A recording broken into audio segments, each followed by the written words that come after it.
one more we want to talk about, and this is actually of historic value, and that's Spurrier's Tavern. And Mary's going to tell us what her 5 sentences Tina says you have. No, I've got one page. Oh, now it's a page. Oh, yes. Okay. Thank you. I won't ask you if you all remember this because you certainly won't. You're all very, very young. Anyway, in researching the name Spurrier, I found that an Elijah Spurrier worked at the Avalon Works in 1861. 113 years before that, in 1748, a Thomas Spurrier is listed as an Elkridge Landing resident. Either one might have been related to John Spurrier, whose Spurrier's Tavern was part of an estate owned by himself along the old stage route to Washington from 1771 to 1811. After resurfacing the route, it became Old Washington Boulevard. Along with an historical marker, the site is now a Holiday Inn at the corner of Route 1 and 175. Now, Spurrier's Tavern, or Inn, had multiple uses.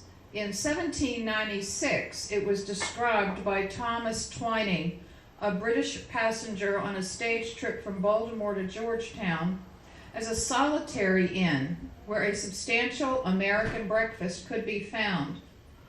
It was also a toll gate, a stagecoach, horse-changing depot, a hotel rest stop with a bar, a hitching rail, and a stable, and was a significant supply station for the Continental Army during the Revolutionary War, frequented by George Washington at least 25 times between 1789 and 1798.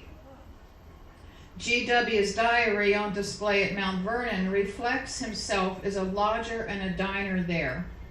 Unfortunately, during one of these visits, his favorite white horse died.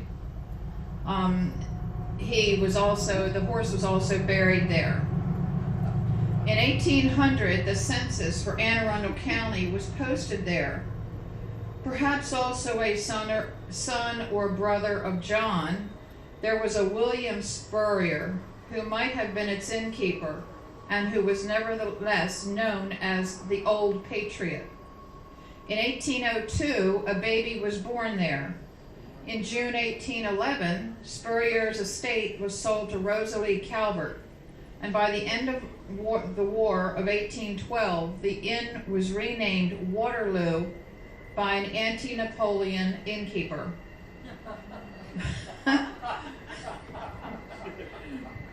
By 1814, it was renamed McCoy's Tavern. In 1815, brick stables were built following a hurricane. Following the next 20 years without title, the property was recorded in 1832 to George Calvert of Anne Arundel County.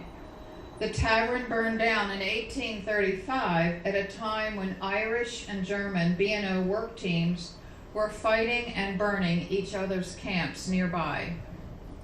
That's it for Spurrier's. That's very good.